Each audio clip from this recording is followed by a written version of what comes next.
Sekarang ni dia ada bagi rebate sampai 4,000. Persona pun sampai 4,000. Iris pun sampai 3,000. Dah tiba masa untuk kau tukar. Nama kau apa? Viva. Macam ni lah, kau dah start daripada tahun 2010. Jadi nak tak nak pun, kau punya badan pun dah tak sihat dah ni. Dah ada benda-benda yang tak elok dekat badan-badan kau ni. Jadi kau memang kena tukar. Kau kena tukar, kemungkinan daripada sekarang ni kau kena tukar ke Saga ke Iris ke, Persona ke. Sebab kau dah ada, yalah kau dah tak sihat dah ni. Memang kau kena tukar.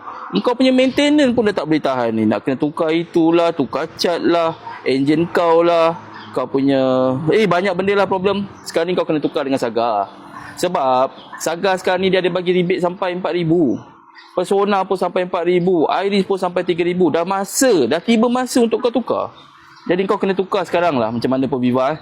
Apa-apa pun kau kena tukar sebab kau dah tak sihat sekarang. Okay?